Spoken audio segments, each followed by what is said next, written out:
ॐ श्री महाप्रज्ञ गुरवे नमः।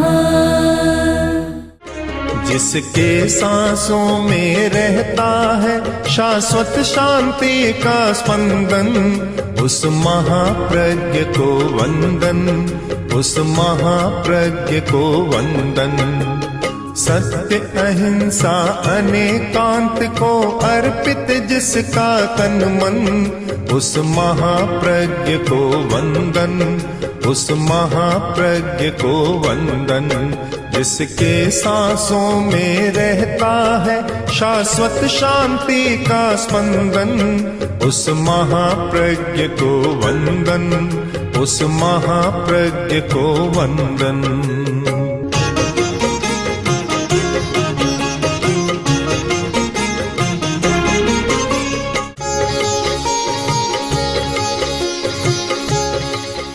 शब्दों का व्यापार बहुत चलता है। शब्द का व्यापार जरूरी है, उसके बिना हमारा काम भी नहीं चलता। किंतु कोरा शब्द चले और कोर्स पूरा न हो तो दवा भी काम नहीं करती। कुछ दवाएं एकल होती है, एक दवा से ही काम होता है। कुछ दवाओं में मिश्रण होता है। आयुर्वेद का एक प्रसिद्ध शब्द है त्रिफला। 3 चीजें मिलती है तब एक दवा बनती है। हड़े, बेहड़ा, आंवला तीनों मिलते हैं तब त्रिफला। दूसरा शब्द आयुर्वेद का त्रिकटु। 3 कटु चीजें मिलती है, सौंठ, मिर्च, पीपल और काली मिर्च, तब त्रिकटु बनता है। तो मैं समझता हूँ धर्म के क्षेत्र में भी एक त्रिफला बनाने की जरूरत है। जैसे वैद्य लोग त्रिफला बनाते हैं और त्रिफला का बहुत गुणगान करते हैं, बहुत सारी बीमारियां मिटती भी है। तो धर्म के क्षेत्र में त्रिफला की जरूरत है। अभी एक फला चल रही है, श्रुति ज्यादा चल रही है, शब्दों का व्यापार ज्यादा हो रहा है। त्रिफला में 3 फल मिलेंगे, जैसे हड़े, बेहड़े, आंवला, वैसे श्रुति, श्रद्धा और आचरण 3 मिलेंगे। पहला है श्रुति। ये तो बहुत चल रहा है, बहुत चल रहा है। श्रुति लोग बहुत सुनते हैं, शब्दों का व्यापार भी बहुत चलता है, सुनाने वाले भी बहुत सुनाते ही चले जाते। मुझे तो पता चला कि कुछ लोग आते हैं, धर्म के लोग 3-3 घंटा प्रवचन करते हैं। मैं तो सुनते ही थक जाता हूँ। 3 घंटा कैसे प्रवचन करेंगे, और सुनने वाले भी कैसे सुनेंगे। 3 घंटा सुन सके उतनी एकाग्रता कहाँ से आएगी। फिर अलसाते हैं, उठते हैं, बैठते हैं, शरीर को मरोड़ते हैं, बातें करते हैं, सब कुछ चलता है और प्रवचन भी 3 घंटा चलता है। अगर काम की बात कहनी हो तो आधा घंटा काफ़ी है, और ज़्यादा खींचे तो 1 घंटा। इससे ज़्यादा तो फिर बोलना न वक्ता के साथ न्याय और न श्रोता के साथ न्याय। इतनी एकाग्रता कहाँ रही। जब एकाग्रता पर विचार किया, बहुत गहराई से शोध की आचार्यों ने, अनुसंधान किया, चिंतन किया, तो कहा कि 48 मिनट तो फिर भी आदमी एकाग्र रह सकता है। आ मुहूर्तम 48 मिनट एक धारा पर आदमी चल सकता है, चिंतन कर सकता है, रह सकता है। 48 मिनट के बाद चिंतन की धारा बदल जाएगी। इसलिए एक सामान्य नियम कर दिया कि ध्यान करो तो 48 मिनट काफ़ी है, बस एक साथ। फिर बदल दो, विषय बदल दो, धारा बदल दो। प्रेक्षा कर रहे हो तो फिर अनुप्रेक्षा शुरू कर दो। श्वास का प्रयोग कर रहे हो तो फिर कोई दूसरा प्रयोग शुरू कर दो। 48 मिनट तक अगर हम साध लें तो बहुत बड़ी बात है। इससे लंबा खींचने का प्रयत्न न करें। तो 45 मिनट 48 बोलना काफ़ी है। शायद कॉलेजों में और पीरियड भी रहते हैं तो आधा घंटा से 45 मिनट का एक पीरियड हो जाता है, तब तो ठीक है।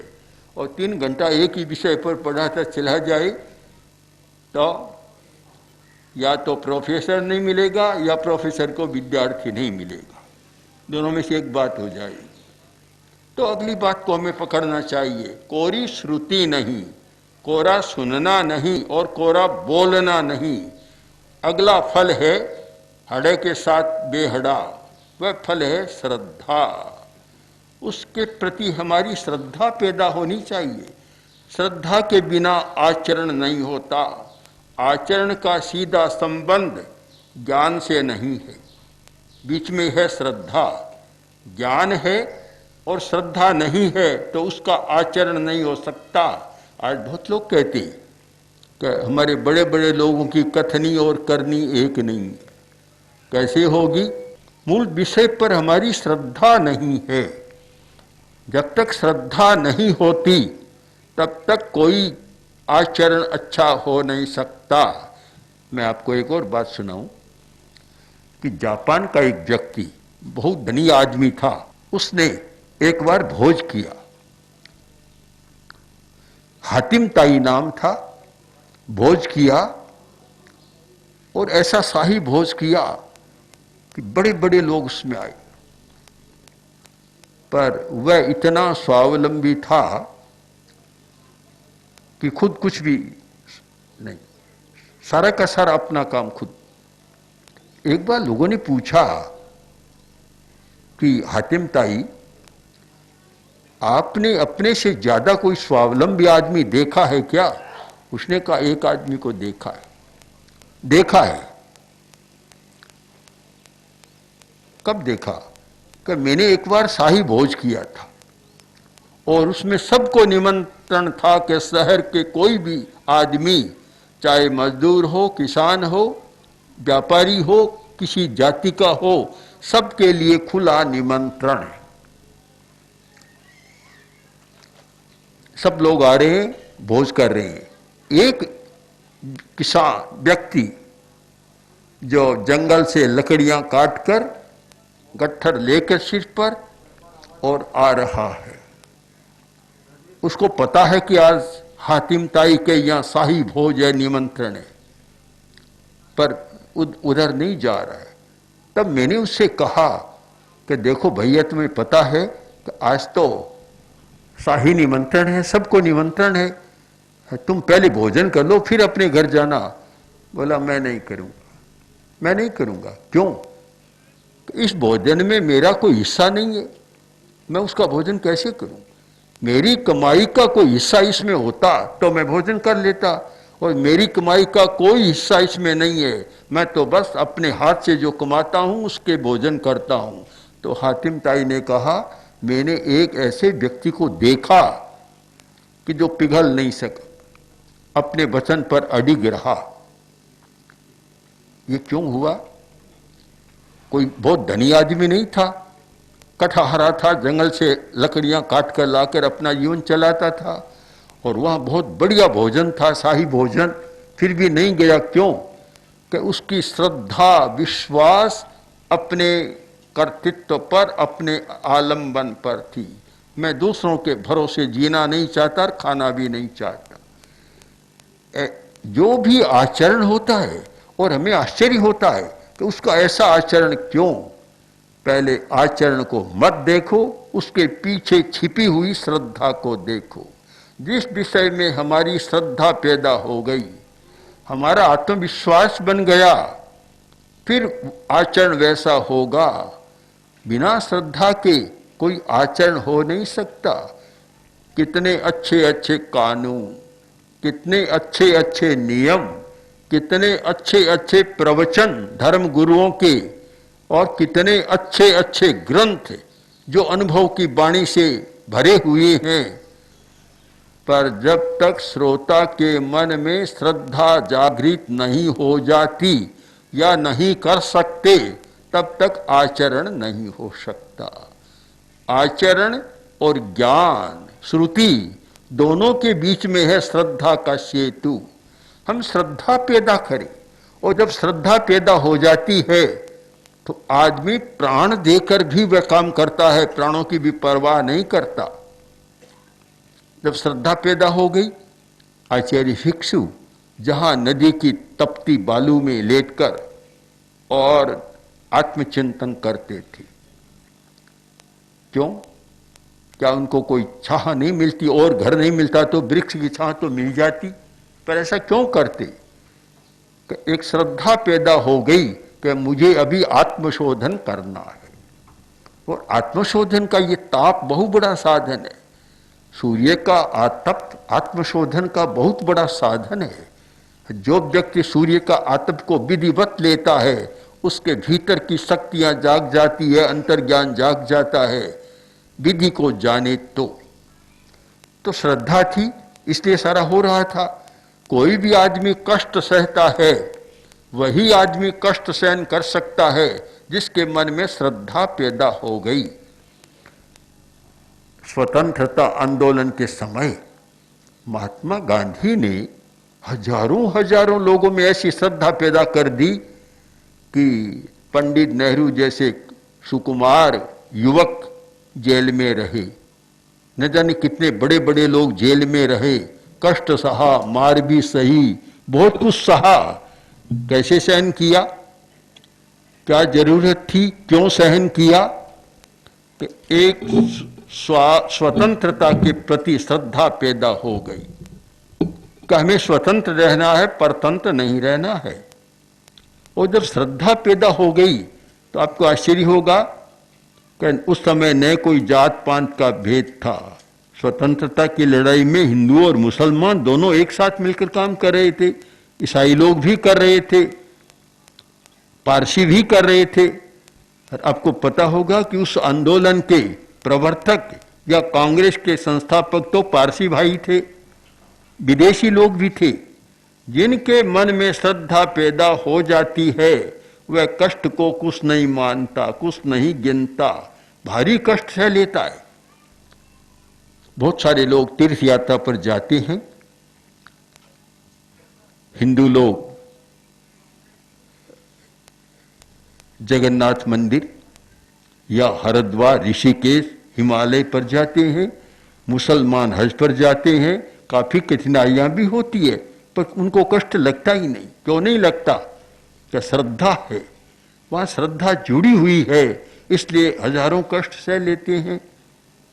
मैं देखता हूं, मुझे भी आश्चर्य होता कि हमारे साथ यात्रा में लोग चल रहे हैं, हमें तो मकान मिल जाता और वे लोग टेंटों में रहते। कितनी धूप! मैं उन भाइयों को जानता हूं जो बढ़िया बढ़िया मकानों में रहने वाली, एसी में रहने वाली, उन टेंटों में रहती, कितनी धूप। हम पूछते बहुत बार कि आपको बड़ी कठिनाई का? नहीं, बड़ा आनंद है, कठिनाई है ही नहीं। तो मानो झूठ बोल रही है, झूठी बोल रही है कि सामने तो कठिनाई, इतनी गर्मी, टेंट में रहना, और फिर कहते नहीं कोई कष्ट नहीं, आनंद है।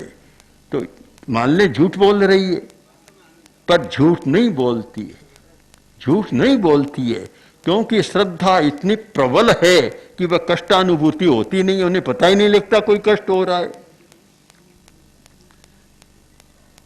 मैंने इन मुमुक्षुओं से पूछा कि तुम इतनी पैदल चलती हो, कष्ट नहीं होता? कि नहीं, कष्ट नहीं, बड़ा आनंद होता है। चाहे मुमुक्षु से पूछे, चाहे समणियों से पूछे, चाहे साधु साधियों से पूछे, किसी से पूछे, जिसकी श्रद्धा थोड़ी कमजोर है वह तो कहेगा हाँ थोड़ी बहुत कठिनाई तो होती है थोड़ी कठिनाई। श्रद्धा कमजोर है तो, श्रद्धा मजबूत है उसका उत्तर एक ही होगा कि नहीं, हमें कोई कठिनाई नहीं हो रही है। तो हम ये एक निर्णय करें कि ज्ञान और आचरण दोनों के बीच में जब तक हम श्रद्धा को पैदा न कर दें, श्रद्धा का सेतु न बना दें, तब तक ज्ञान ज्ञान रहेगा, आचरण आचरण रहेगा, ज्ञान आचरण नहीं बनेगा, दोनों अलग थलग रहेंगे। इसलिए आदमी बहुत जानते हैं, जितना जानते हैं अच्छाइयों के बारे में बहुत लोग जानते हैं, और ये बड़े बड़े लोग कहलाने वाले तो बहुत जानते हैं पर करते इतना भी नहीं। क्यों? कि कोरा जानते हैं, उनमें श्रद्धा नहीं। एक बहुत आवश्यकता है कि हम जनता में श्रद्धा पैदा कर सकें। और कुछ लोग कहते हैं कि आप जनता को छोड़ दो, 500 आदमियों में श्रद्धा पैदा कर दो तो हमारे देश का कल्याण हो जाए। उनको विश्वास है, उनमें श्रद्धा नहीं है। अगर श्रद्धा हो तो जो आश्वासन जनता को दिए जाते हैं उनके क्रियान्वित होने में कोई कठिनाई नहीं होती, पर श्रद्धा नहीं है और उसके बिना स्थिति यह बनती है कि कहीं तो रोटी नहीं है, कहीं पानी नहीं है और कहीं डॉक्टर नहीं है, कहीं और कुछ नहीं है। हॉस्पिटल है तो डॉक्टर नहीं है, खाली पड़ा है। नल है तो पानी नहीं है। एक कोई नेता ने चुनाव के समय कहा था कि मुझे जिता दो, मैं पानी ला दूंगा। पूरे 5 वर्ष बीत गए, पानी नहीं आया। नल दगा दिए, पानी नहीं आया। दूसरी बार फिर खड़ा हुआ, बोला मुझे जिता दो, इस बार पानी ला दूंगा। तो आपने आश्वासन तो पहले ही दिया था कि देखो मैं इस बार 5 समय में तो नल ले आया, इस बार जिता दोगे तो पानी भी ले आऊंगा। श्रद्धा कैसे पैदा हो, बहुत बड़ी अपेक्षा है। और उन लोगों में जो अग्रणी है, समाज के मुखिया है, राज्य शासन के मुखिया है या धर्म के मुखिया है, उनमें श्रद्धा कैसे पैदा हो, एक बड़ा प्रश्न है। इस पर खोज भी होनी चाहिए, प्रयोग भी होना चाहिए और कुछ काम होना चाहिए कि हम विश्वास कैसे पैदा, श्रद्धा कैसे पैदा कर सकें। श्रद्धा पैदा हो गई तो फिर ज्ञान आचार में बदल जाएगा, कोई ज्यादा देरी नहीं लगेगी। समस्या ज्ञान की नहीं है, समस्या आचरण की नहीं है, समस्या है श्रद्धा की।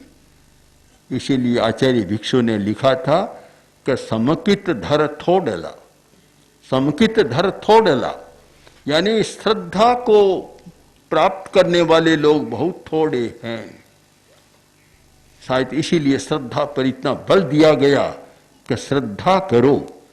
जब तक श्रद्धा का चरम बिंदु नहीं बनता तब तक आचरण उसको नहीं छूता। श्रद्धा का इतना गहन बिंदु बन जाए तो फिर आचरण में देरी नहीं लगेगी। तो हम आज की समस्या पर विचार करें कि आदमी को नैतिक होना चाहिए। 1 वर्ष में इस विषय में जितने भाषण होते हैं, अगर उन सबको इकट्ठा किया जाए तो 2, 4, 5 महाग्रंथ बन जाएंगे या एक विश्वकोश बन जाएगा। इतने भाषण होते हैं नैतिकता के बारे में, पर जितने भाषण होते हैं अनैतिकता उतनी बढ़ती चली जाती है। सरसा का मुंह उतना ही लंबा चौड़ा होता चला जाता है। क्यों? कारण क्या है? आज बुराई, अपराध, भ्रष्टाचार के बारे में जितना समाचार पत्रों में छपता है और जितने प्रवचन होते हैं, इकट्ठा करो महाग्रंथ बन जाएगा। फिर भी भ्रष्टाचार लोग कहते हैं बढ़ता जा रहा है, अनैतिकता बढ़ती जा रही है, अपराध बढ़ते जा रहे हैं, हिंसा बढ़ती जा रही है, आतंक और उपद्रव बढ़ते जा रहे हैं, उग्रवाद बढ़ता जा रहा है। क्यों? हमारे शब्दों में इतनी ताकत नहीं कि इनको रोक सके। बहुत स्पष्ट हमें मान लेना चाहिए कि शब्दों में इतनी ताकत नहीं है कि हम बुराई को रोक सकें। बुराई को रोकने की ताकत समाज में कब पैदा होगी? कि समाज में कोई एक श्रद्धा पैदा हो जाएगी, एक संकल्प पैदा हो जाएगा, तो फिर बदल सकता है आदमी। संकल्प की शक्ति, श्रद्धा की शक्ति इतनी प्रबल है कि फिर बुराई, अपराध, हिंसा बढ़ नहीं सकते, आगे नहीं चल सकते। तो हमारे सामने भी प्रश्न है, आपके मन में भी प्रश्न होना चाहिए, पूरे समाज के मन में प्रश्न होना चाहिए, जो समाज का मुखिया है उसके सामने भी प्रश्न होना चाहिए कि हम अच्छाई के प्रति, नैतिकता के प्रति श्रद्धा कैसे जागृत करें, कैसे करें। आचार्य तुलसी ने एक बार कहा था कि अनुव्रत की आचार संहिता तो बहुत अच्छी है और सब लोग कहते हैं अच्छी है, कोई भी शायद ऐसा नहीं मिला जो ये कहे कि अनुव्रत की आचार संहिता अच्छी नहीं है, फिर भी उसका पालन नहीं हो रहा है। कारण कि उसके प्रति श्रद्धा पैदा नहीं हो रही है। श्रद्धा पैसे के प्रति हो रही है, पैसे के प्रति बहुत श्रद्धा है। जितनी श्रद्धा पैसे के प्रति, धन के प्रति, पदार्थ के प्रति और सुविधा के प्रति है, उसका अल्पांश भी अगर आचरण के प्रति श्रद्धा पैदा हो जाए तो शायद काया पलट हो सकता है। वहां श्रद्धा पक्की जमी हुई है, और ऐसी गाढ़ श्रद्धा, बड़ों की तो बात छोड़ दूं, छोटा बच्चा आता है और हमारे पास एक पेंसिल पड़ी है, बच्चा नमस्कार बाद में करता है, पहले पेंसिल को उठाता है और फिर इतनी मुट्ठी कड़ी कर लेता है कि माता पिता कहे भी छोड़ दे तो भी नहीं छोड़ता, क्योंकि पदार्थ के प्रति उसके मन में गहरी श्रद्धा है। नमस्कार तो कहने से करता है, माता कहती, पिता कहते हैं वंदना करो, नमस्कार करो, उनके कहने से करता है। और पेंसिल लेने में उसकी गैर स्वयं श्रद्धा है, अपने आप उठा लेगा, घड़ी है तो अपने आप उठा लेगा। बच्चे का सीधा ध्यान पदार्थ पर जाता है, क्योंकि पदार्थ के प्रति आकर्षण है, श्रद्धा है। जिसके प्रति आकर्षण है वह श्रद्धा पैदा हो जाती है। आचरण के प्रति हमारा आकर्षण कहाँ है? नैतिकता के प्रति हमारा आकर्षण कहाँ? आकर्षण नहीं है तो फिर श्रद्धा पैदा नहीं होती। बहुत लोग पूछते हैं इतने धर्म के प्रवचन होते हैं, अभी इन दिनों में भी कई पत्रकारों ने पूछा कि इतने प्रवचन होते हैं फिर भी आदमी नहीं बदल रहा है। मैंने कहा अगर शब्दों से, प्रवचनों से बदलता तो राष्ट्र का कायाकल्प हो जाता। ये बदलने की प्रक्रिया नहीं है, हम बदलने की प्रक्रिया को नहीं जानते, इसलिए हमारा प्रश्न पैदा होता है कि आदमी क्यों नहीं बदल रहा है। बदलने की प्रक्रिया अलग है। बदलने की प्रक्रिया है जब पूरा कोर्स करें, पूरा कोर्स, चाहे आयुर्वेद का लें, चाहे एलोपैथी का लें, चाहे होम्योपैथी का किसी का लें, पूरा कोर्स। होम्योपैथी के डॉक्टर भी कहते हैं कि एक दवा लो, आज लो, तेज है तो 2 महीना बाद लो, पूरा कोर्स करो, ठीक हो जाएगा। आयुर्वेद का भी यही कालावधि के साथ जुड़ा हुआ है, और डॉक्टर का तो बहुत जुड़ा हुआ है। मैंने स्वयं सुना एक मुनि ने, जो मलेरिया था, और डॉक्टर ने कहा कि ये 10 गोलियां, रिसोचिन की 10 गोलियां का पूरा कोर्स आपको करना है, 10 दिन गोलियां लेनी है। उन्होंने 5-6 दिन लिया, ठीक हो गई, दवाई छोड़ दी, तो फिर मलेरिया तैयार। फिर डॉक्टर आया, कभी मलेरिया आ गई कि कैसी आई, आपने 10 दिन कर लिया कि नहीं, बीच में ही छोड़ दिया था, तब तो आने की है। फिर कोई भी बुराई जिसको मिटाना है तो हमें पूरा कोर्स करना पड़ेगा। बदलाव करना है तो पूरा कोर्स करना पड़ेगा। पूरा कोर्स 3 दवाइयों का होगा। पहला ज्ञान, श्रुति, दूसरा श्रद्धा, और तीसरा आचरण। तीनों का योग होगा तब होगा, उसके बिना नहीं होगा। तो आचरण से पहले 2 चीजें हैं, ज्ञान और श्रद्धा। अपने बहुत जान लिया, बहुत पढ़ लिया, पर आचरण नहीं हो रहा है। आजकल एक प्रश्न है कि बड़े बड़े विद्वान लोग बुराई बहुत करते। ये बैंक की डकैतियां कौन करते हैं? पुराना आदमी बेचारा जानता ही नहीं कैसे करना चाहिए। आज के पढ़े लिखे युवक जो एमए है, एमए इन साइंस या आदि आदि विषयों में बहुत आगे डिग्रीधारी हैं, वे लोग बड़ी दक्षता के साथ बैंक की डकैती कर लेते, क्योंकि वे बहुत जानते हैं। तो ज्ञान तो है पर श्रद्धा नहीं है। ज्ञान तो बढ़ रहा है पर अच्छाई के प्रति श्रद्धा नहीं है, तो सदाचार, नैतिक मूल्यों का विकास होना संभव नहीं है। इसलिए श्रद्धा के बारे में खोज करने की एक प्रेरणा हमारे मन में जागे, और ये प्रेरणा जागेगी और श्रद्धा के बारे में हम खोज करेंगे तो संभव है कि सदाचार, आचरण की सुविधा हमें हो जाए। इसलिए सब लोग थोड़ा थोड़ा चिंतन करें कि श्रद्धा का बीज अंकुरित कैसे हो। ओम श्री महाप्रज्ञ गुरवे नमः। ओम श्री महाप्रज्ञ गुरवे नमः। ओम श्री महाप्रज्ञ गुरवे